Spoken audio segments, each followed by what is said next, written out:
We got, it's a heck of a win for the guys the other day. Watching the tape, it's just credit to them for being able to pull out from 21-3 deficit there at halftime, and defense bowing up in the second half, only allowing 6 points, and then offense slowly chipping away and finding a way there.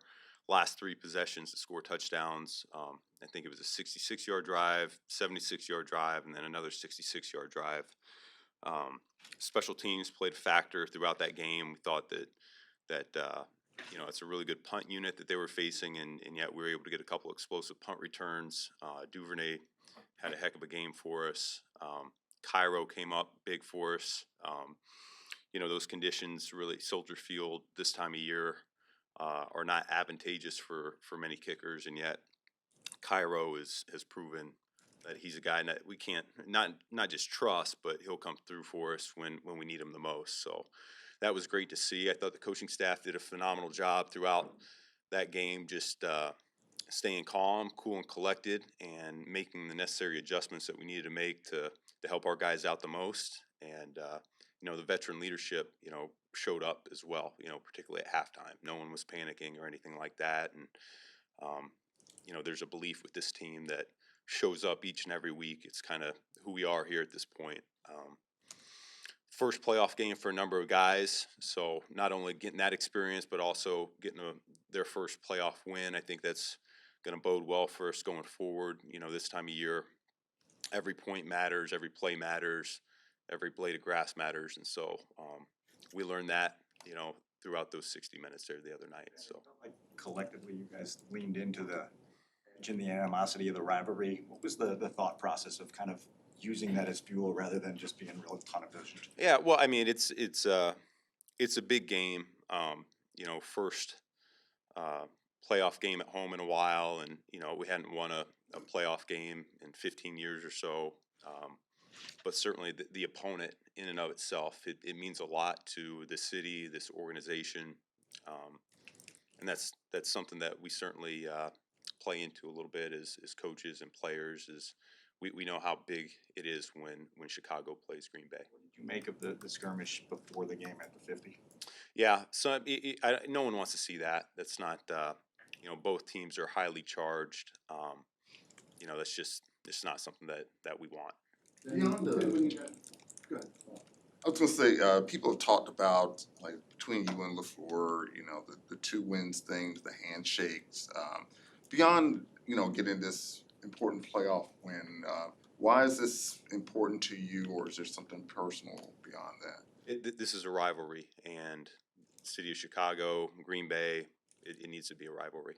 When you look at the rest of the coaches in the league, is McVay the best? Do you look at him as the gold standard among the rest of the coaches? I think it's hard to gauge who's best and who's worst when it comes to the coaching sometimes, but there's no question about it. He is on the upper echelon.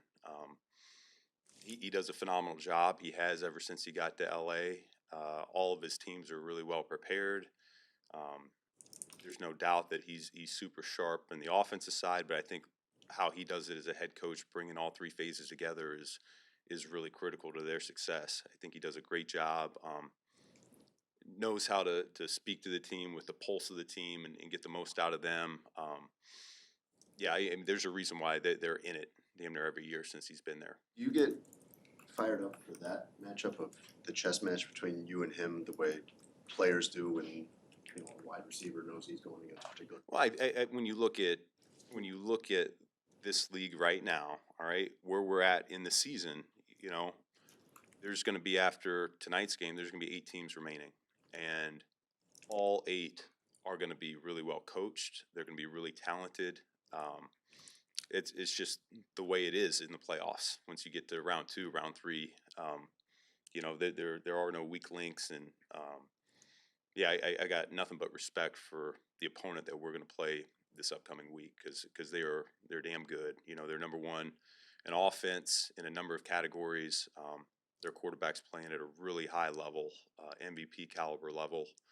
And defensively they create a lot of issues for you. And so this is going to take our best foot forward here to win this one this week. And there's the belief that In the post-game locker room, what did it mean to you to stand next to Caleb and then hear him get emotional, choked up when talking about the impact you've had on him? Yeah, I mean, I didn't see that coming, but you know, it's why you get into coaching is you want to make an impact on the people around you, and you know, it meant a lot. It really did. And we'd asked you, I think, about Caleb's emotions on Saturday night. You know, the TV copy had him getting in the faces of some of his teammates trying to get him going. You said you talked to him about it, or that it would come up. Has it come up since? We haven't had a chance to sit down and speak on that specifically. We will.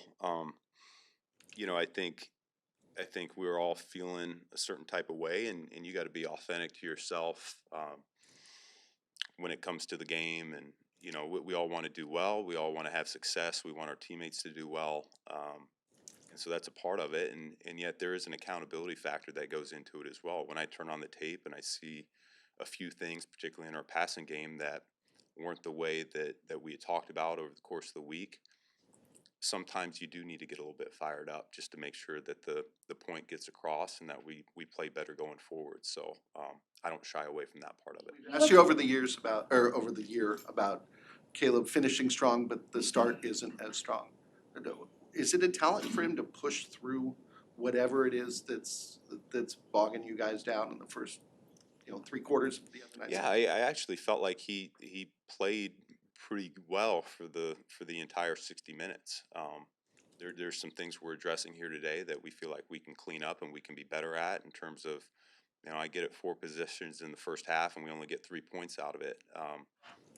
And yet, we kept, like I said, kept chipping away, and eventually we broke through that dam and turned in from field goals to touchdowns there at the end. And so that was just the nature of that game. Yeah, I think we all want to start faster. I know that's been a theme here over the last 2 months of the season, it feels like. But we're going to go back to work here, and it's something we address. It's something that we correct, and we look to get better from. And where's your particularly frustrated? Caleb did, back to Pat's question on just his emotions. He looked particularly frustrated after the interception. What happened with him and Luther on that? Was it a miscommunication? Like, what did you see from that? Yeah, I actually that was one of the better interceptions you could have, to be honest with you. If you're not going to convert a 4th down, then turn it into a flip in the field like that's a big deal. So, there was a miscommunication on that play, and that's one that we're fixing. Is that a mailbox thing, where did Luther just think he was open to stop there? And you spent 2 years with Stafford in Detroit, and obviously you've played against him too. What did you take from your experience with him, and what do you appreciate about him as a Man, I've got so much respect for that guy. I mean, you talk about the ultimate competitor. He's one of the more supremely talented throwers of the football I've ever been around in my life. He's outstanding. I think he's a great teammate. But what I think second to none with him is his toughness, physical toughness. Like this guy's gone through a lot, and yet finds a way to will himself onto the field to be there for his teammates. So when you look at him from just a competitor standpoint, like this is a really good player, and he's going to will himself to help his team out the most. And with Ozzy going down, where's sort of your confidence with Theo, a guy who, has? Yeah, I mean, we've got tackles that have played a number of snaps over the course of the season, so your comfort level does go up. There's a reason why Theo was out there, though. We felt really good about the ball that he was playing there second half of the season. And so, yeah, it's another one of those stories where it'll be next man up for us. We've had a number of those over the course of the year, and Theo, if it's his number that's called upon, he'll be ready to go. How did he look as a route runner on that one play?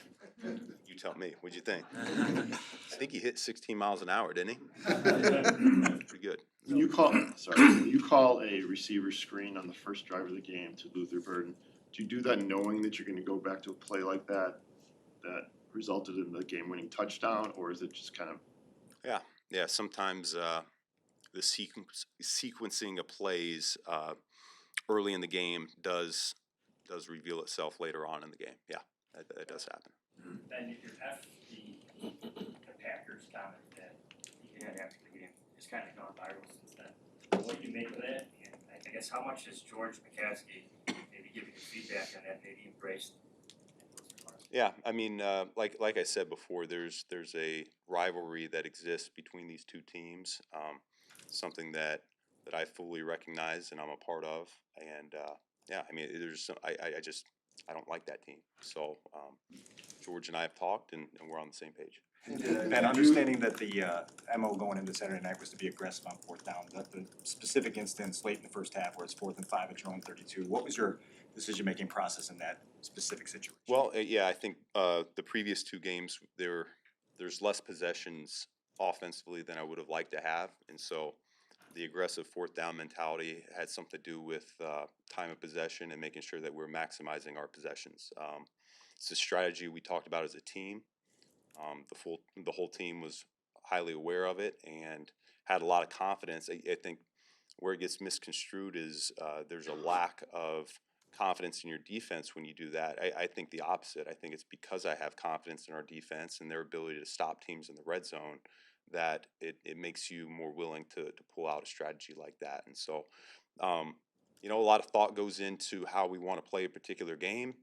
Um, at the end of the day, it always comes down to what we feel as a coaching staff is going to give us the best chance to win and put our guys in the right spot. And then you go back and you look at it after the game. Hey, was it the right mindset or not? And that's what happens in this league, And I'm never going to apologize for being aggressive or doing things that might be a little bit unorthodox if it's what we deem is best for us to win a ball game.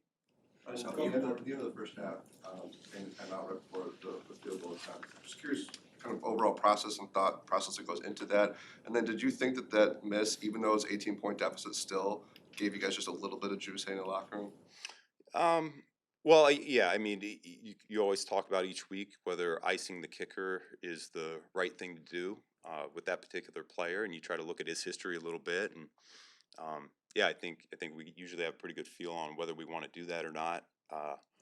I don't know if it gave us any momentum going into the locker room. You're down by 18 already, so it's not going to feel good no matter what. But um, whether that got in his head or not, you'd have to talk to him about it. But we felt like it was the right thing to do in that moment against that opponent. And, him missing some of those kicks. And once again, I give a lot of credit to our field goal block team for creating some pressure throughout that game that might have impacted the kicking as well. So, Soldier Field this time of year is not easy to kick in, and so that's why we're very fortunate to have a kicker we really trust. Say, has that appreciation in Cairo grown as you've kind of lived through some of these games with the weather being what it is? I imagine from afar you could kind of know it intellectually, but to kind of live through it. Yeah, and it's a lot of credit for Coach Hightower as well because he's been at the forefront of saying how good Cairo is in these situations and this time of year in particular. And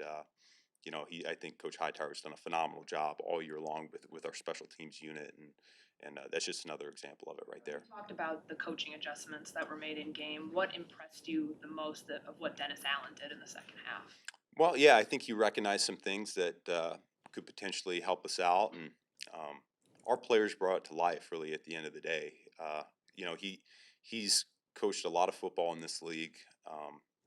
He's very smart. I think he does a great job of tweaking some things as we go through the game, tweaking some things as we've gone through the season to help us out as much as we possibly can, and then it's up to the players to come through for us. And it was a good combination of both. I do think he adjusted a couple things, and I think our guys really brought that vision to life. And you're facing a team that plays indoors in a lot of warmer climates. When you were in Detroit, was that something you were wary of going outside to colder atmospheres? Yeah, I mean, when I was in Detroit, you're outside to start with, and it's usually pretty cold this time of year anyway. So you could practice outside and try to acclimate yourself as much as you can. I think that's a good question for them, how they feel about that. I do know this will be the coldest game that they've played this year. That's something that I recognized, when we found out who the opponent was. But, I think the fact that Matthew Stafford has played well in cold games in his past, I don't know how much of an advantage that gives you over their passing game necessarily. But there's a lot of elements that go into a game like this. You rooting for the coldest weather possible then? I like the cold. I do like the cold. Thank you, guys.